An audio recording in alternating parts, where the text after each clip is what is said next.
Boa tarde a todos, sejam bem-vindos ao Alentejo às Quartas, organizado pela Divisão de Conservação da Natureza e Bem-Estar Animal da Comissão de Coordenação e Desenvolvimento Regional do Alentejo. Informamos que, como é habitual, estamos a gravar este webinar e que no final da apresentação os participantes poderão colocar as suas questões. Hoje estamos aqui para abordar os efeitos da proteção marinha na costa alentejana. Conhecer o estado de conservação das espécies e habitats e avaliar a eficácia dos planos de gestão é essencial para tomar decisões, ajustar medidas, rever planos, identificar áreas prioritárias e envolver os utilizadores na proteção da natureza.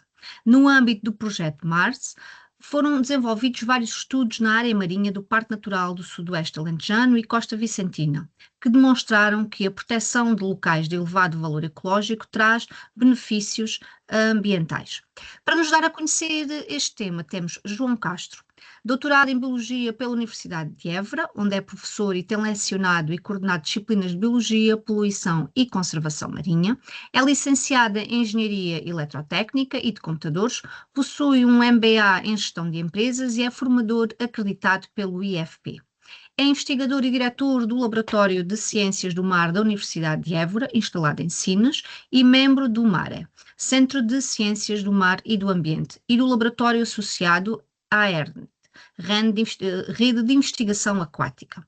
A sua investigação tem sido desenvolvida na área da Biologia e Ecologia Marinha, nomeadamente na costa alentejana, com ênfase na ecologia de litorais rochosos e estuarinos, ecologia de comunidades bentónicas costeiras, biologia e ecologia de invertebrados bentónicos costeiros, como o percebe, efeitos ecológicos da pesca e conservação, gestão e poluição marinha.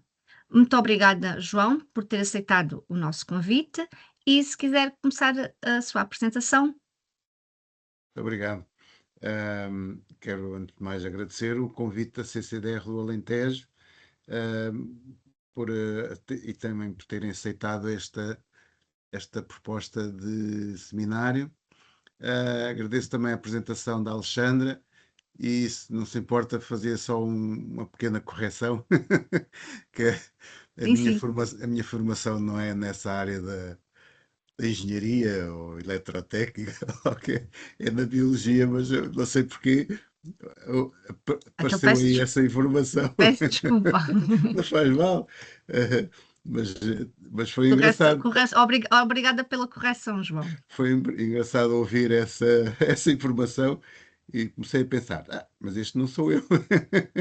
Peço desculpa, está Não algum faz lapso mal. aqui no texto. Obrigada pela correção, João. Não faz mal, o resto estava tudo bem. Não Estava tudo sei, correto, ainda não bem. sei, não sei como é que apareceu essa. Pronto, já estão a ver aqui o primeiro slide, julgo que sim. Peço só que confirme, Alexandra, está a ser. Sim, Está? estamos. Sim, Pronto. estamos a ver. Ótimo. Pronto. Mais uma vez, boa tarde a todos. Este é o tema que eu propus e que foi aceito pela CCDR do Alentejo. Está aqui referido o projeto Mar Sudoeste, estão estes autores todos que são colegas do MARE, não só da Universidade de Évora, como da Universidade de Lisboa, em que colaboramos neste projeto, que teve também participação de colegas da Universidade do Algarve e do CCMAR, com a parceria institucional do ICNF e a promoção da LPN com o cofinanciamento do POCUR e todos estes outros cofinanciamentos. Eu vou avançar. Este projeto Mar Sudoeste, ainda não avancei, mas no final eu tenho o site, na página de internet deste projeto, há muita informação disponível para todos, em português, em língua portuguesa, portanto, são vários relatórios técnicos, acho que ao todo são 7. Também fizemos uma exposição, também fizemos um livro, folhetos, etc. Portanto, há muito material de divulgação, se quiserem depois saber mais sobre o assunto. Eu vou apresentar aqui um resumo de uma parte deste projeto, e que é relacionado, cá está, com a tal proteção marinha. Proteção em áreas marinhas protegidas, portanto, e o que está aqui neste diagrama é o que se tem estado a verificar por todo o mundo, não é só em Portugal. Aí do lado esquerdo tem essa sigla AMP, portanto, a Área Marinha Protegida, em que normalmente é proibida a pesca ou a pesca é restringida. Também são proibidas outras atividades humanas, outras extrações, nomeadamente recursos também minerais, a visitação em alguns locais, etc. Portanto, há toda uma série de restrições a atividades humanas e isto tem feito com que muitos peixes e mariscos tenham aumentado a sua abundância, a sua diversidade e o seu tamanho, nomeadamente com efeitos nas espécies com interesse comercial ou que a pesca é mais, em que a pesca incide mais. O que também acontece em muitos casos, nomeadamente nos casos em que há mais vigilância, mais sucesso na implementação da proteção, é a chamada exportação da biomassa, que está aí do lado direito, nomeadamente de juvenis, mas também de adultos, desses peixes e desses mariscos, também de formas larvares ou esporos, por exemplo, de algas, etc. E que, digamos que, aumentam essa qualidade do ambiente, também em zonas onde essa proteção não está a incidir. Está aqui um outro diagrama deste tipo, que pode ser encontrado, por exemplo, na página de internet desta organização ambientalista, WWF, muito conhecida em todo o mundo, e tem aí vários exemplos. Mais uma vez, do lado esquerdo tem a área protegida, e com todos esses aumentos, não só da biomassa, da diversidade, da densidade, do tamanho de peixes, mariscos, etc., e também a tal exportação de biomassa. Portanto, é uma repetição, mas é para também terem uma ideia de que isto tem sido visto em todo o mundo. Essa proteção, se calhar já ouviram falar da meta do 30 por 30, que em 2030 se pretende que 30% da área do ambiente marinho esteja protegido de alguma forma. Estamos muito longe ainda disso acontecer. O que está atualmente a ser protegido é o que está nesse círculo azul, apenas 2,6%, um pouco mais com alguma proteção nesses outros círculos, mas para chegarmos aos 30% é preciso ainda muito esforço. E não só isso, sobretudo nas áreas que estão fora da ZEE, como tem neste gráfico. Na parte de baixo podem ver que as áreas fora das zonas económicas exclusivas ainda estão muito além desses 30%, que tem estado a ser um pouco mais cumprido a nível das zonas económicas exclusivas. E já agora mostro também, este é um livro bastante interessante sobre estas questões de conservação marinha. É um professor inglês que trabalha nisto já há muitos anos, e podem ver que o que ele apresenta neste livro é que realmente o que nós estamos atualmente a pensar que era bom fazer, que é o que está aí no meio, essa, essa, esse triângulozinho em que tem uma parte de cima com áreas marinhas protegidas, tais MPA, mas isto não chega. O que tem que ser é a base do ambiente marinho é que tem que estar a ser protegido, e sem proteção apenas uma reduzida parte. Ora, nós vamos falar sobretudo aqui do Parque Natural do Sudoeste Alentejano e Costa Vicentina, que tem uma área marinha, que é essa que está aí mais ou menos a azul, mas também há outras áreas classificadas, como estes SIC e estas ZPE, Zona de Proteção Especial, e também a Reserva Biogenética do Conselho da Europa. Este Parque Natural existe desde 1995, em que foi definida em uma faixa de 2 km, portanto uma área marinha, mas só em 2011 é que foi criado um parque marinho e já vamos falar sobre isso.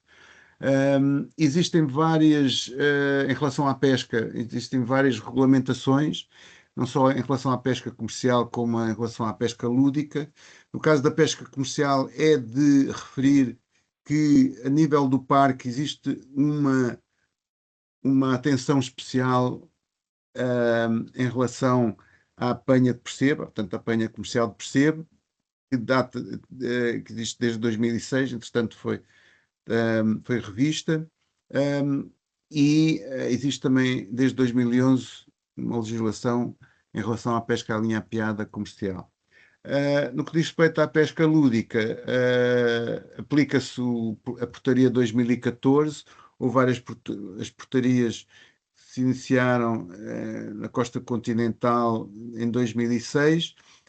Depois houve várias regulamentações só sobre a pesca lúdica neste Parque Natural, mas que entretanto foram revogadas em 2014 e aplica-se o Plano de Ordenamento de 2011.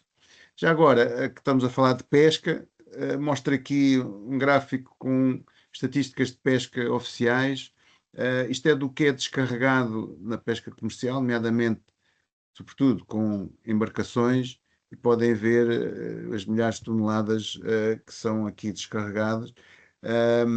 É uma região que não é das principais na costa portuguesa, mas tem alguma importância.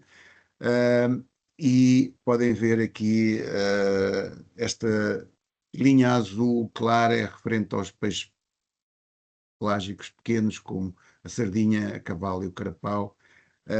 O polvo aqui com o tracejado amarelo e outros peixes com um elevado valor comercial, os sargos, os robalos, as douradas, os linguados, etc., os pregados, com esta linha vermelha, que parece não ter assim grande subidas e descidas, mas podem ver que em termos anuais isto atinge cerca de quase 10 mil toneladas anualmente no Alentejo. Também vos quero falar de outro tipo de pesca. Esta também é pesca comercial. Este é um apanhador comercial de percebo, fotografado pelo João Mariano, fotógrafo profissional de Algesur, no seu livro dos Guerreiros do Mar. O percebo é um dos mariscos mais capturados nesta costa, não só na pesca comercial, como na pesca lúdica também. Estão aqui 3 pescadores lúdicos a apanhar percebo. Portanto, a pesca lúdica também, nomeadamente no litoral rochoso, tem bastante regularidade e pode ser intensa em algumas zonas, nomeadamente para a pesca do polvo também. Estão aqui pescadores com bicheiro a apanhar polvos, que também podem apanhar caranguejos, muitos deles. Podem-se apanhar pequenas quantidades, como de pequenos mariscos também, como lapas, mas podem-se apanhar grandes quantidades, por exemplo, de ouriço do mar, embora estas quantidades, entretanto, tenham sido legisladas e já estão muito mais condicionadas. Estas quantidades, agora, por pescador de ouriço do mar, são 2 quilos por pescador, já não se pode apanhar estes quilos todos. Mas pode haver muita gente a apanhar, a fazer pesca, como está representado aqui nesta imagem aqui no litoral alentejano. Por exemplo, nas alturas da Páscoa, destinadas às ouriçadas, continuam-se a fazer. Este é o cartaz aqui à esquerda, o cartaz de 2025 da ouriçada de Porto Covo, e cá está os ouriços a serem preparados para esta festa. Mas para além da pesca de marisco, é a apanha de peixe com cana, também muito frequente e não dependente do estado do mar. Não tão dependente do estado do mar e não dependente do estado da maré. Nós, quando começámos aqui no laboratório em 1990, começámos logo a fazer bastantes estudos na zona rochosa, nomeadamente sobre a biologia e a pesca do percebo, mas também sobre a pesca no litoral rochoso. E essa pesca é sobretudo feita por pescadores lúdicos, mas também por pescadores comerciais, como referi há bocado no caso do percebo. Na maré baixa encontramos sobretudo neste período isto foi antes dessa tal legislação de 2006, da pesca lúdica. Metade das pessoas na maré baixa era mariscador. Um quarto de pessoas fazia outras atividades de pesca, nomeadamente pesca à linha, mas nas marés vivas, esta apanha de marisco era sobretudo dirigida ao percebo, ao ouriço e aos polvos e aos caranguejos. Havia outras atividades. Indo ver as quantidades que as pessoas capturavam na altura, no verão de 99, vimos, isto era na costa alentejana, mais ou menos entre Sines e Cabo Sardão, havia umas grandes quantidades no verão, com o mar pouco agitado. Claro, as pessoas vão tentar, sobretudo, apanhar percebo. Era isso que acontecia. Portanto, tendo em atenção estes valores e os valores de intensidade da pesca, nós cruzámos com todas essas informações, 8 locais, portanto, entre Sines e o Cabo Sardão, e a maioria das capturas num ano foi de peixes capturados com a pesca à cana. Lá está, porque é uma atividade com muita regularidade. Apesar de ser difícil apanhar muitos peixes, normalmente é preciso uma boa experiência para os pescadores. É mais fácil apanhar 1 quilo ou 2 de lapas do que 1 quilo ou 2 de sargos ou robalos. Mas mesmo assim, como há muitos pescadores em muitas condições de mar e de maré, é a quantidade maior, mas também os mariscos também têm importância, como está aqui referido. Ora, em relação à pesca comercial, aquele gráfico que eu vos mostrei, neste período, a pesca no litoral rochoso contribui com uma pequena parte, mas se considerarmos que esse litoral rochoso é muito pequeno, ele tem uma importância por quilómetro quadrado muito grande. Este também é uma informação que temos vindo a reunir sobre a abundância de pescadores. Aqui apenas entre Cabo de Sines e Porto Covo, portanto na costa alentejana também, apenas no litoral rochoso. E à esquerda tem um gráfico com essas observações em dias não úteis de inverno e primavera, portanto em sábados, domingos e feriados. Podem ver que em 95 a abundância foi muito maior do que nos restos destes anos em que temos feito esta observações. E chama a atenção para que 2008 já é depois da tal legislação da pesca, portanto, que começou em 2006. Portanto, aqui pode estar aqui alguma influência dessa legislação, e pusemos aqui também a distinção entre, em barras pretas, o que está fora do Parque Natural, e em barras brancas, o que está dentro do Parque Natural, e não houve distinção. Aqui, em dias úteis da primavera e do verão, sobretudo no verão, não encontramos essa diferença. Portanto, continua a haver bastante gente no verão, apesar dessa alteração na legislação. Se virmos só no caso da apanha de marisco, voltamos a ver a mesma coisa, mas se virmos isto em relação aos pescadores à linha e aos apanhadores de isco, essa variação interanual já não se encontra, ok? Que é bastante interessante.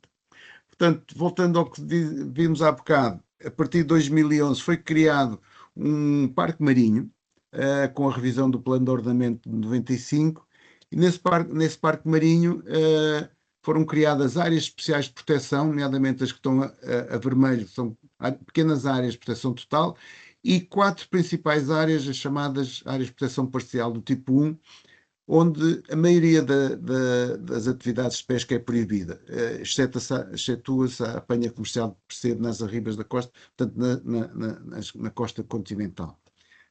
Mas este valor é relativamente pequeno em termos de percentagem da área, não chega a 10%, portanto está muito longe dos tais 30% que falámos há bocado. Todas estas alterações na legislação levaram a alguma contestação pública. Está aqui um exemplo de uma manifestação em Mil Fontes, e houve muita gente contra isto, não só contra essa alteração do plano de ordenamento, mas também contra a própria alteração da legislação da pesca lúdica. A maioria destes pescadores estão aqui a pronunciar-se com bandeiras negras de luto, em relação a essas alterações da pesca lúdica. E nós, desde 2005, começámos a fazer inquéritos a pescadores com alguma regularidade, no âmbito de trabalhos de investigação do Laboratório de Ciências do Mar e do Mar, e fomos ter com pescadores e a perguntar a sua opinião acerca destas legislações. E também fizemos perguntas como esta, por exemplo, desde que pratica este tipo de pesca, e muitos deles praticavam este tipo de pesca há mais de 20 ou alguns há mais de 40 anos, e a maioria considera que diminuiu muito, ok? Nomeadamente no caso dos que já praticam há bastante tempo. Mas não encontramos alterações no que diz respeito às capturas, não é? As capturas por pescador e por hora, tanto na apanha de marisco como na pesca à linha, não, embora haja aqui esta barra aqui escura aqui maior, mas não há alterações significativas interanuais, nem considerando dentro e fora do parque, o que é bastante interessante. Isto no que diz respeito às capturas que foram declaradas nesses inquéritos presenciais.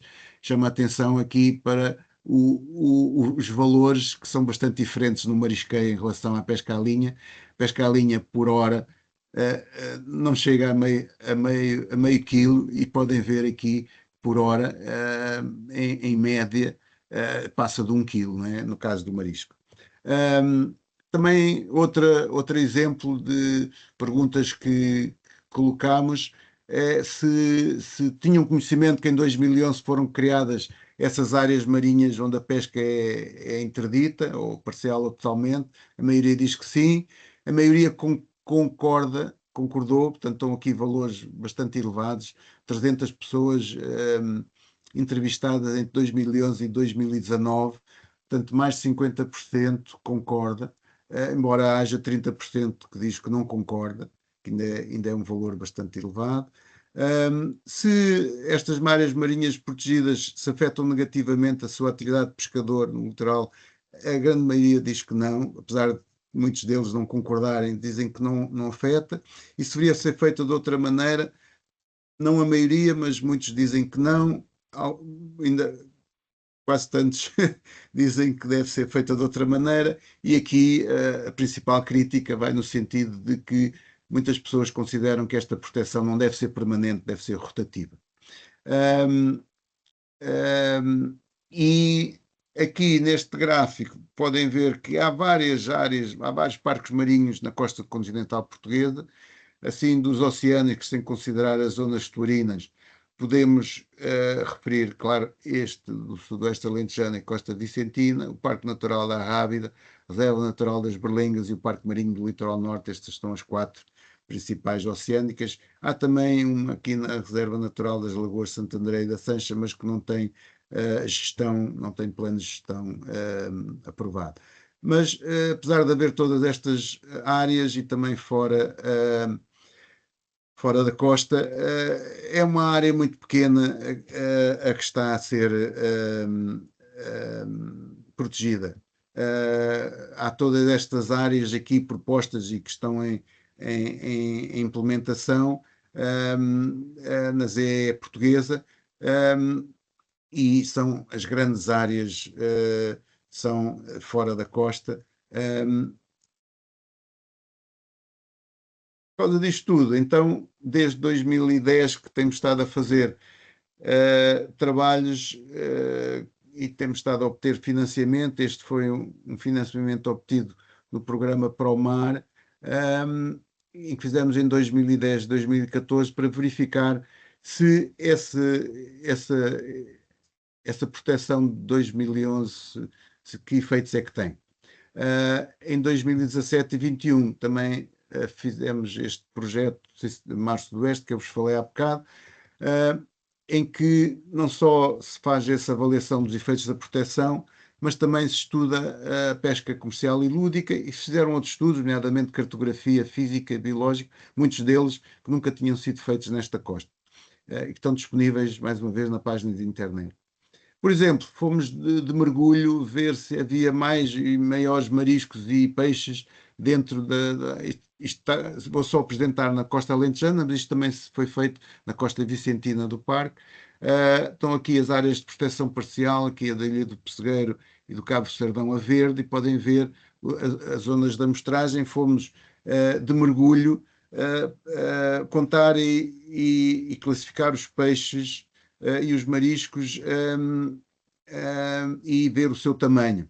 E encontramos diferenças entre as áreas, tais PP1, a proteção total, parcial e a proteção complementar, e as diferenças são sobretudo devidas à abundância destas quatro espécies. Duas delas têm importância comercial, como o sargo legítimo e o sargo safia, e estes pequenos peixes encontramos os cabodes um efeito contrário que pode estar relacionado com a abundância de maiores predadores nas áreas de proteção parcial.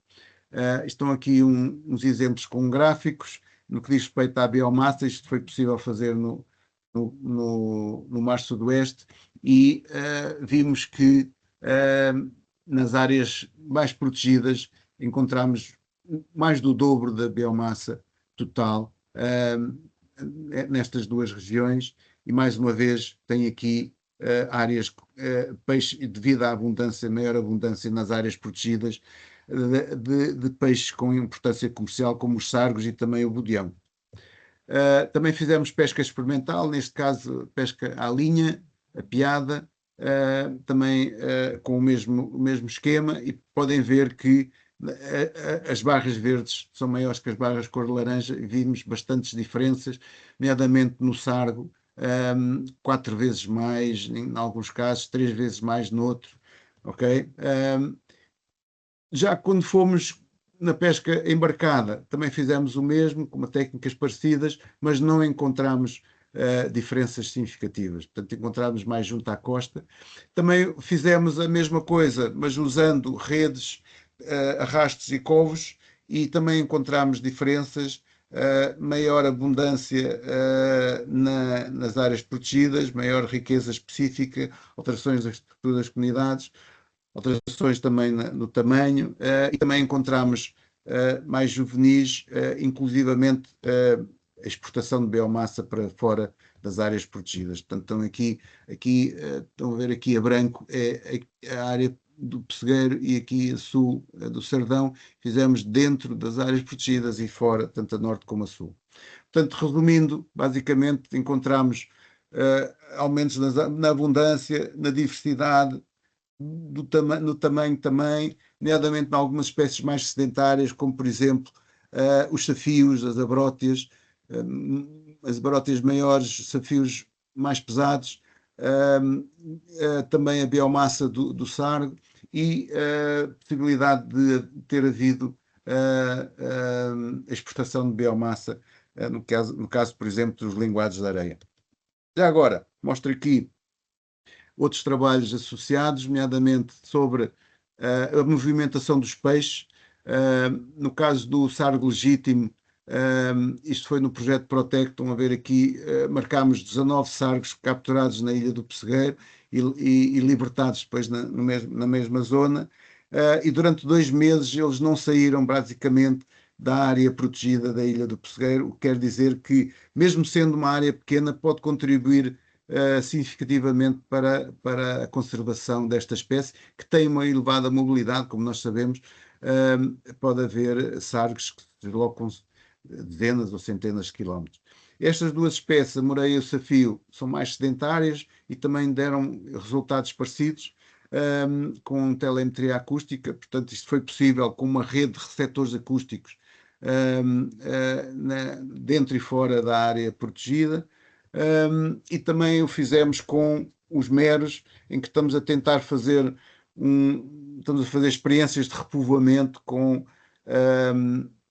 a colaboração de colegas do IPMA. Este trabalho está a ser coordenado, no caso das que estão a ser feitas na Costa Alentejana, pela Universidade de Lisboa, mas também os colegas da Universidade do Algarve também estiveram envolvidos no âmbito do Mar Sudoeste, e fizemos aqui 2 libertações, uma em 2021 na zona dos ilhotes de Martinhal, portanto na área de PP1 do ilhotes de Martinhal, e também 20 meros na ilha do Pessegueiro. Portanto, o mero, como sabemos, é uma garopa grande que pode atingir grande tamanho.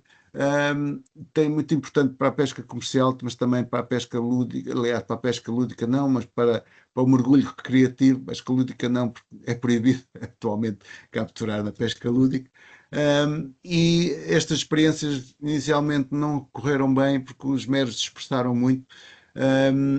E estamos agora a fazer novas experiências que deram melhores resultados, em que há um período de fidelização, que eu depois posso falar melhor sobre isso, período de fidelização que temos estado a fazer, em que os meros estão durante um mês e meio,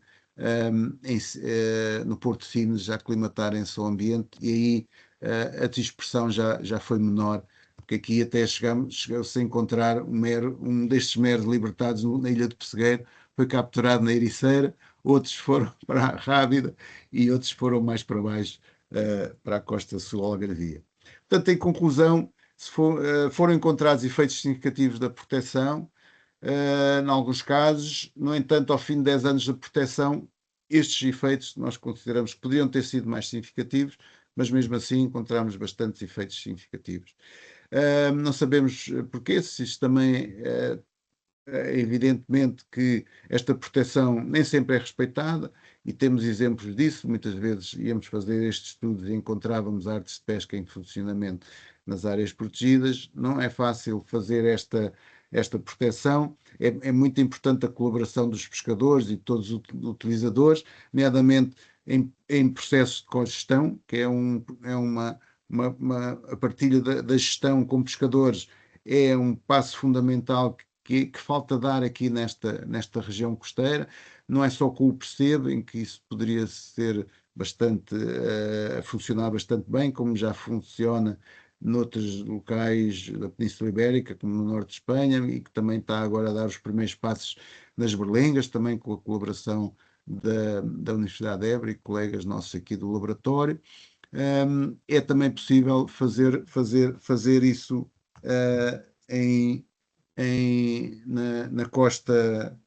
na costa alentejana, e seria muito importante aproveitar a proteção marinha do Parque Natural para se avançar com a cogestão. De qualquer modo, é necessário que estes efeitos continuem a ser estudados, saber avaliar a sua evolução e o sucesso da proteção marinha. Nós temos estado muito ativos a obter financiamento, porque este financiamento devia ser garantido pelo Estado português, porque é uma das suas obrigações, mas infelizmente não é, nem sequer pelo fundamental, e tem estado a ser possível fazer estes trabalhos com financiamentos que nós obtemos. No caso do Protect foi com o Promar, no caso do Mar Sudoeste com o POCUR, e há agora a possibilidade de avançar com um novo projeto, com financiamento de uma empresa, e estamos a tentar que isso aconteça, e que haja a continuação destes trabalhos. Esta informação pode ser obtida não só na página de internet do Protect, que funciona, embora já tenha há bastante tempo, mas a do Mar Sudoeste está bastante mais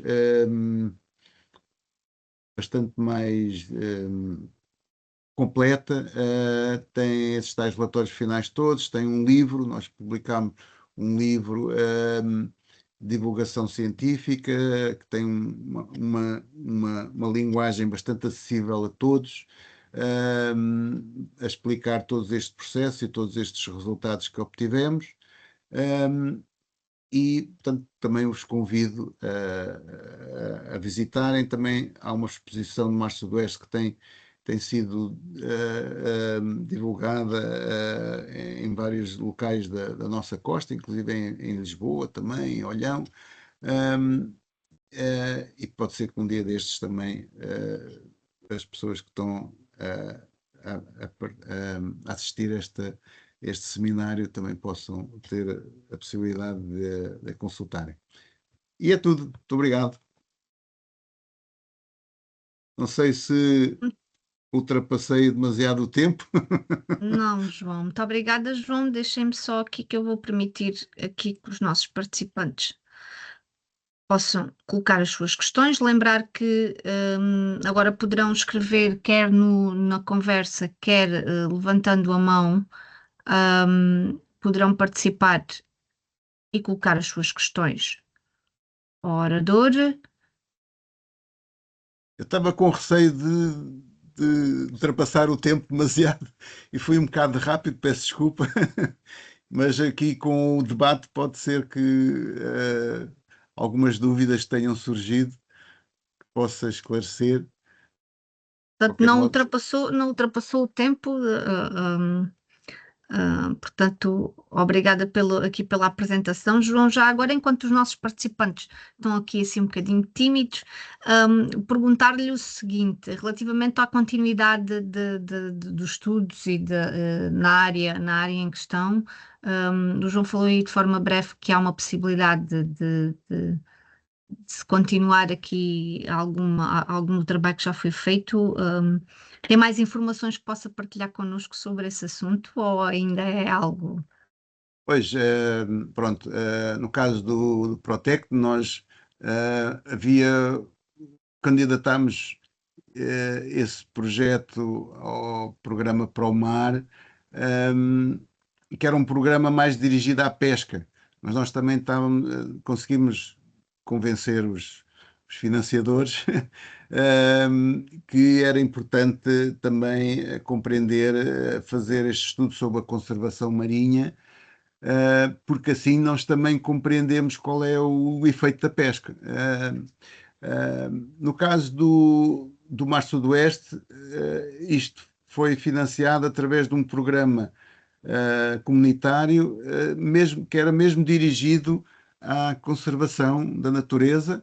Na altura também os outros parques marinhos também tiveram algum financiamento, como a Rábida e o Litoral Norte e as Berlengas, no âmbito do POCUR, foi muito bom.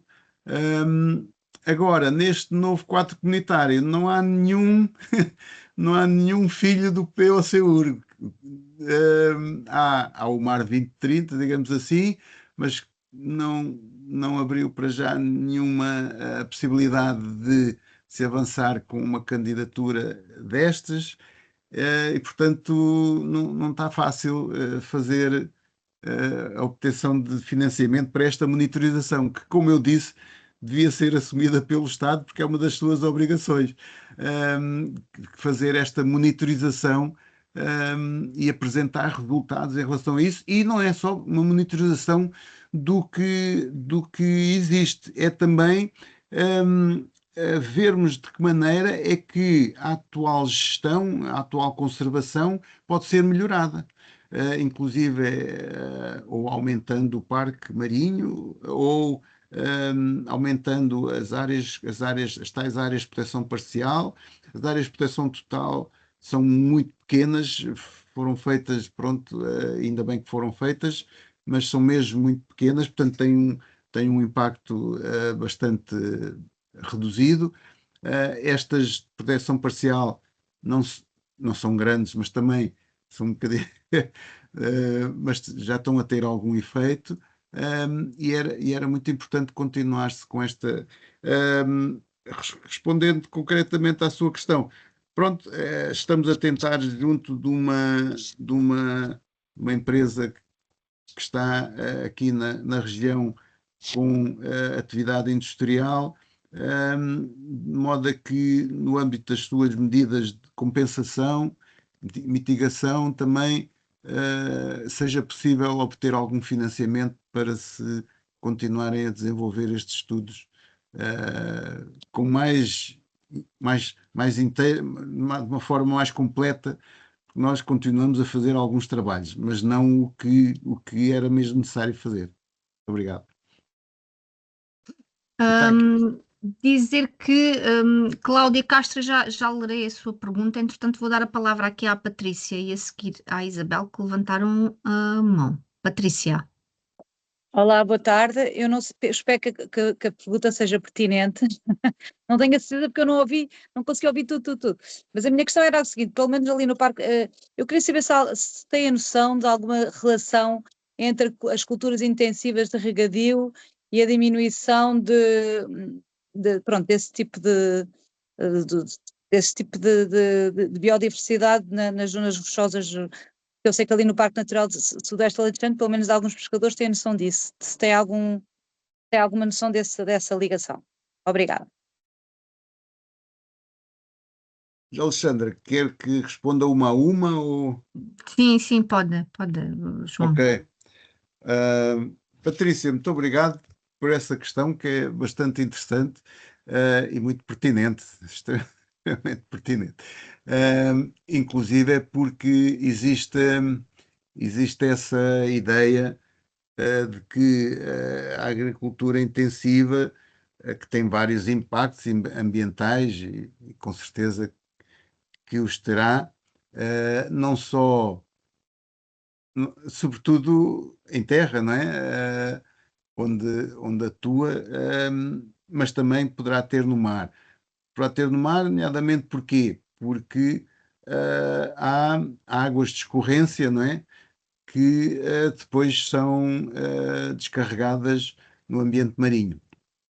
A Patrícia referiu que poderia ter importância na diminuição da biodiversidade e que eventualmente poderá ter sido registada essa diminuição.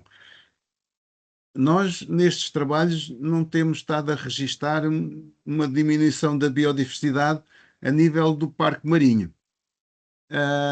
Claro que poderá haver zonas pontualmente isso aconteça, mas o que temos estado a verificar é que, em muitos casos, e dentro das áreas protegidas, que há um aumento da riqueza específica, há um aumento da biodiversidade. Agora, se essa agricultura intensiva tem impacto ou não na biodiversidade, na abundância dessa espécie, etc., não fizemos nenhum estudo dirigido a essa questão em concreto, mas das observações que temos feito até agora, não encontramos, não nos parece que exista uma relação direta em relação a esse impacto. Não quer dizer que não possa haver, por exemplo, alguma acumulação de contaminantes que são usados na agricultura intensiva, nomeadamente pesticidas, mas que nós também não analisamos, pode acontecer. O que felizmente acontece e que, para quem conhece a região, é fácil de compreender, é que essas descargas de água hum, são diversas e em pouca quantidade ao longo da costa.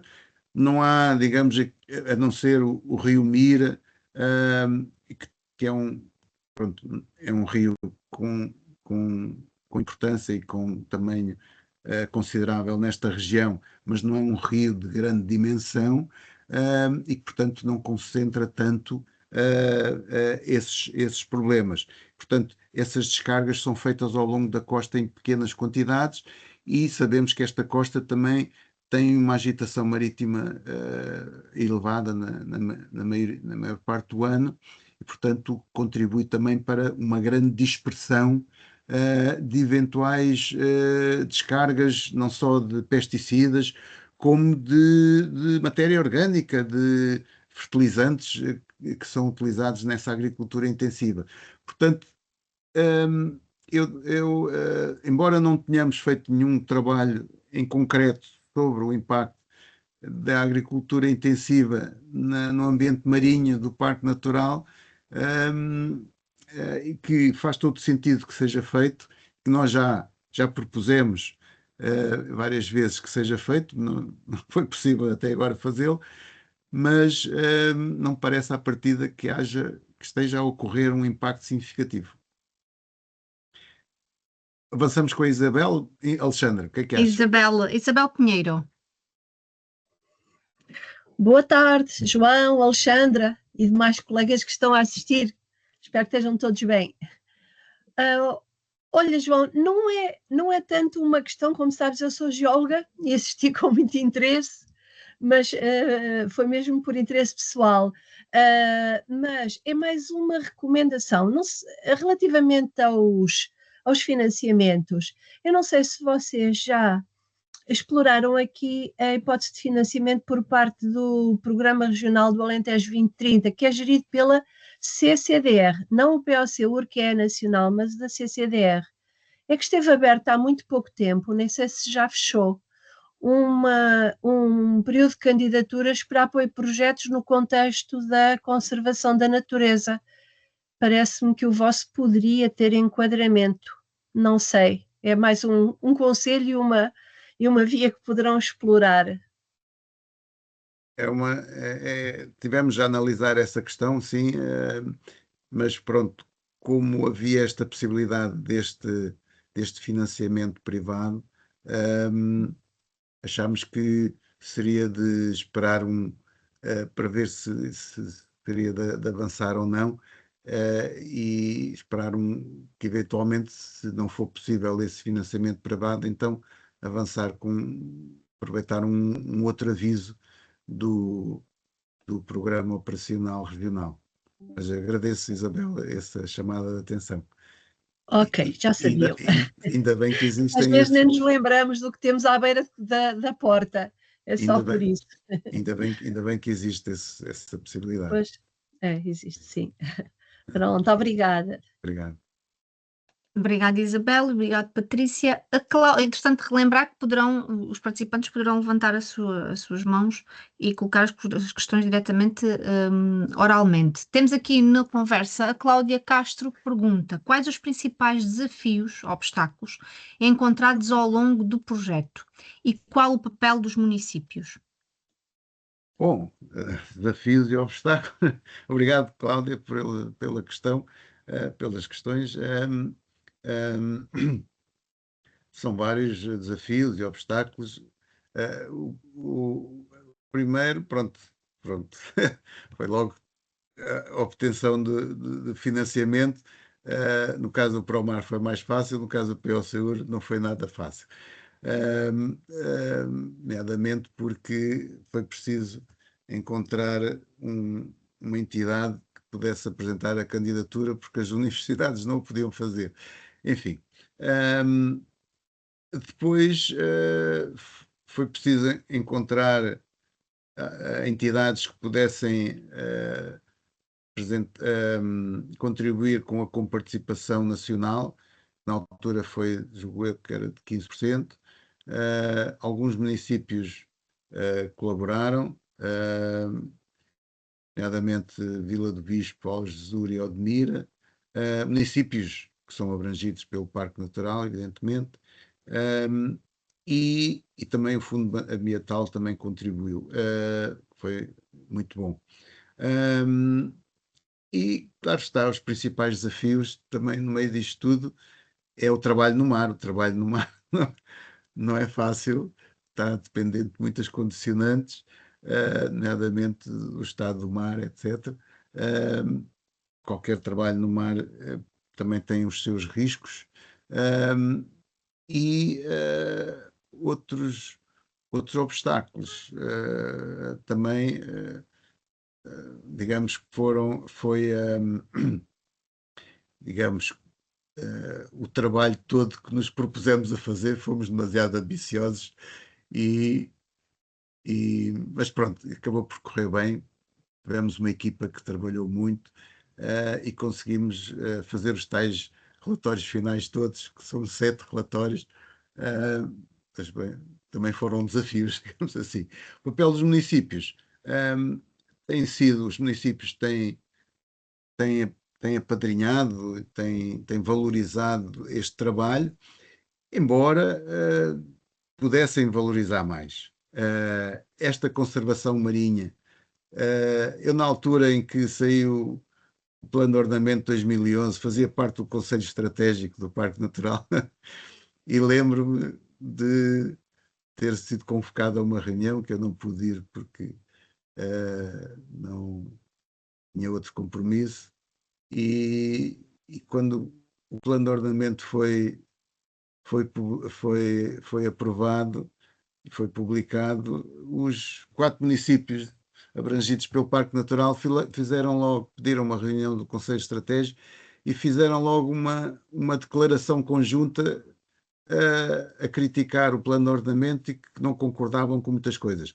E têm todo o direito de o fazer e é importante que o façam. Claro que este plano de ordenamento resulta de uma consulta pública em que também os municípios estiveram envolvidos, e havia críticas diretas, concretamente, em relação à parte marinha.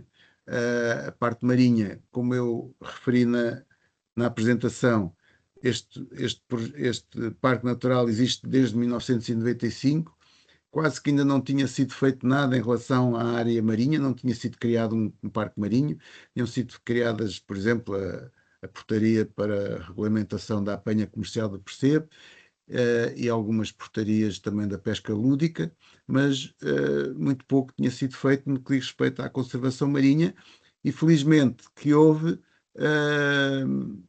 coragem política na altura, nomeadamente por parte da Secretaria de Estado da Conservação da Natureza, para se avançar com medidas específicas deste parque natural. Neste parque natural, que eu me esqueci de dizer, que é o maior da costa portuguesa, da costa, parque costeiro, não é?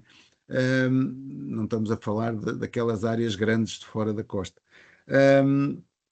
E, portanto, os municípios é muito importante que estejam envolvidos e que valorizem esta conservação marinha, nomeadamente, por exemplo, nas suas páginas de internet.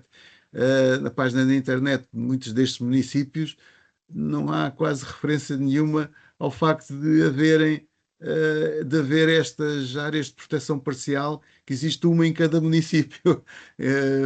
A de Sagres, na Vila do Bispo, a do Rogil, no Concelho de Algesur, a de Cabo Sardão, no Concelho de Odmira, e a do Pessegueiro, no Concelho de Sines.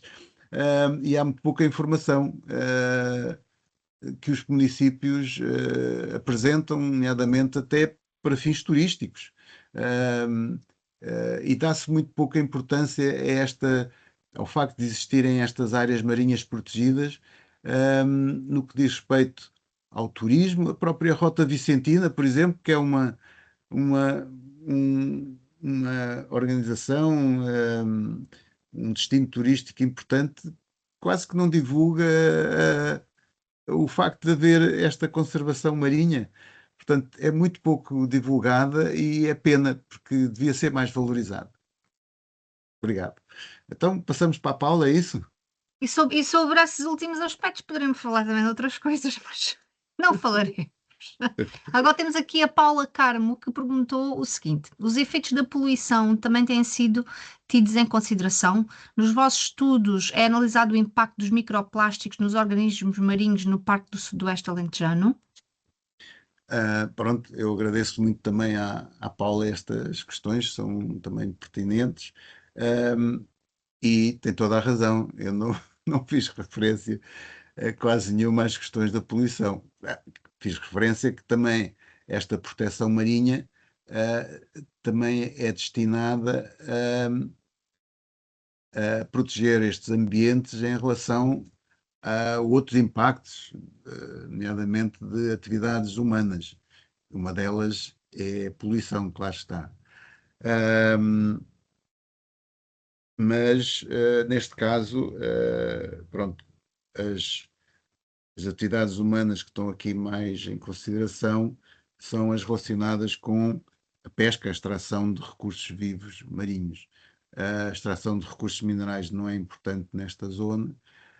A poluição, já aqui falámos da possibilidade de poluição, nomeadamente por parte de efluentes agrícolas, não é? No que diz respeito a outro tipo de poluição, há evidentemente, possibilidade de haver efluentes urbanos, de vez em quando acontece, pontualmente, como sabemos, neste Parque Natural, às vezes há praias que são interditas devido à poluição bacteriológica que é detectada, devido a estações de tratamento que não estão a funcionar bem. Isso não acontece só nesta costa, acontece noutras também. Infelizmente acontece isso está relacionado com os fluxos turísticos, que na altura do verão muitas destas estações de tratamento não estão com capacidade de receber de repente 10 vezes mais pessoas do que o que é normal durante o ano. Quanto aos microplásticos, é um problema que também atinge possivelmente esta costa. Nós temos estado a fazer alguns trabalhos desses com o financiamento da administração do Porto de Sines. Portanto, temos um trabalho sobre a monitorização da qualidade dos ambientes marinhos do Porto de Sines e de áreas adjacentes, em que também se analisa a abundância de microplásticos em alguns ambientes marinhos.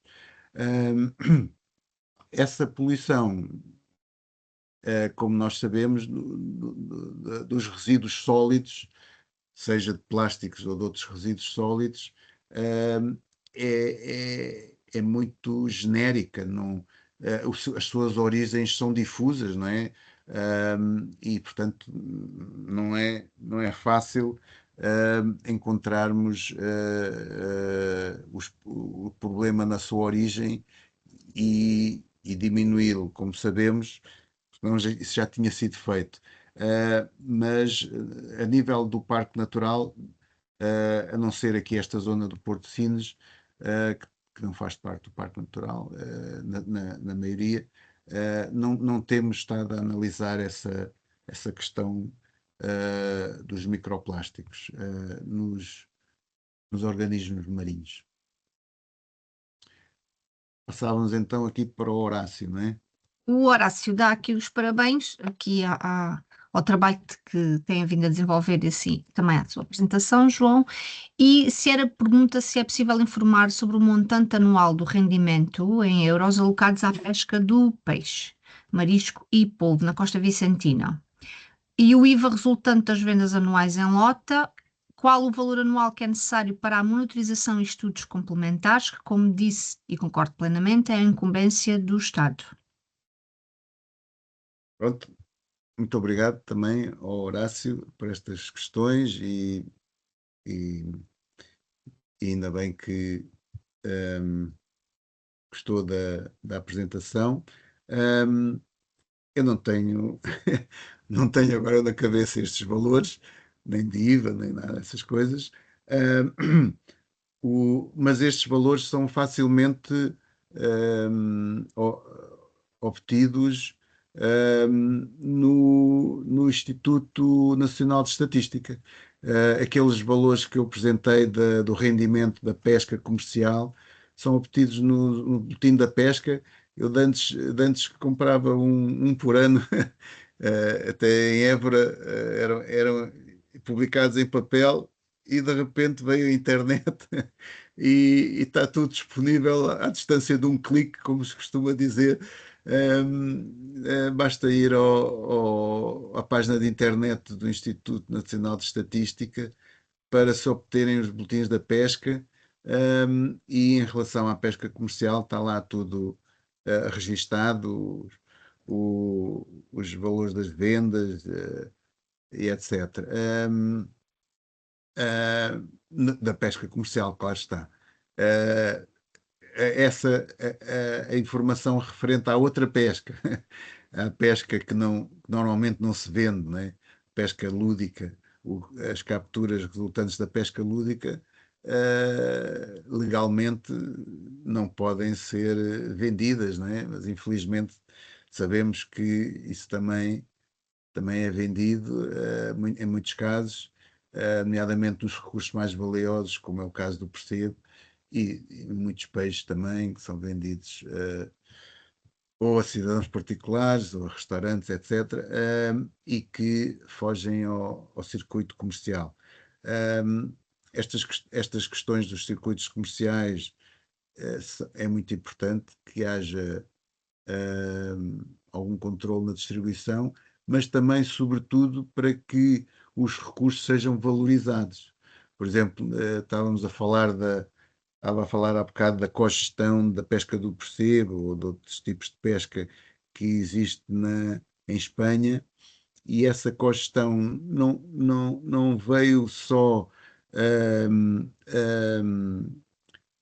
aumentar a capacidade de tornar a pesca mais sustentável, um, mas também valorizar o recurso, fazer com que o recurso fosse mais valioso, para que os pescadores, para obterem o mesmo rendimento, não tivessem que explorar mais, ok? Se o recurso for muito, o seu valor for muito baixo, os pescadores, para terem um determinado rendimento, precisam de explorar muito, muito, muito. Um, e essa cogestão permite que haja um maior controlo, nomeadamente através da concentração da comercialização e da distribuição em determinados locais, de maneira que o recurso seja valorizado. Eu não sei se a pergunta do Horácio era no sentido de, eventualmente, se obter parte do financiamento para os estudos da conservação através dos rendimentos da pesca, em parte, se calhar, alguma parte também virá daí, e depois outra pergunta, o valor anual que é necessário para a monitorização e estudos complementares. Bom, são necessários, isto são trabalhos no mar, os trabalhos no mar são muito caros, não é só da amostragem, como também é importante, é necessário para estes trabalhos que haja pessoas com uma formação e com experiência de vários anos, portanto não é fácil também constituir-se equipas, o que também é problemático, só de conseguirmos fazer estes trabalhos de vez em quando, para nós conseguirmos voltar a constituir uma equipa para fazermos um novo Mar Sudoeste. Não é fácil, é preciso contratar de novo mais pessoas e nem sempre se consegue pessoas que tenham a formação necessária, o conhecimento da região, que também é muito importante. Portanto, o ideal para isto era que esta monitorização pudesse ser contínua, de modo a que essas equipas pudessem manter de forma permanente, mas isso seria um mundo perfeito e ideal que não existe no nosso país, não é só em relação à conservação da natureza, é em relação a muitos outros aspectos da ciência, mas são no caso do Mar Sudoeste, eu julgo que o valor total, portanto, considerando o parque na sua totalidade, foi cerca de 1 milhão de euros para um projeto de cerca de 3 anos. À volta disso. Portanto, são valores ainda com alguma importância. Não é fácil. E já agora esta é uma das razões também porque não avançámos com essas candidaturas, não só ao Mar 2030 como ao programa operacional, porque eram valores muito baixos para se poder montante por projeto, para se poder financiar este trabalho. Não é fácil obter este financiamento, mesmo que seja só na região do Alentejo. Bom, e se calhar já estou aqui a falar demais. Não, João, então está aqui a partilhar a sua experiência, aqui a responder aqui às perguntas dos nossos participantes, não é? Efetivamente, os desafios dos estudos desta natureza são diversos e o João partilhou aqui alguns dos resultados connosco e creio que eu e os participantes partilham aqui a vontade e o desejo de que efetivamente sejam bem-sucedidos no encontro aqui com aquilo que nos falta que nos falta a nível de financiamento. Muito obrigada mais uma vez ao João por ter partilhado aqui esta experiência e por ter-nos dado a conhecer um bocadinho mais aqui o Sudoeste e a Costa Alentejana. Muito obrigada, João, por ter aceito o nosso convite e por estar aqui a participar neste webinar. Dizer-vos que daqui a 15 dias, no próximo dia 25 de junho, temos o nosso webinar e desta vez é dedicado às plantas invasoras no Alentejo e teremos a Elizabeth Marchante e a Hélia Marchante deixar-vos aqui o link para inscrição no próximo webinar que a Patrícia já deixou. Muito obrigada a todos, muito obrigada mais uma vez, João, por ter estado aqui presente e até à próxima, até daqui a 15 dias. Muito obrigada. Obrigado, tive muito gosto.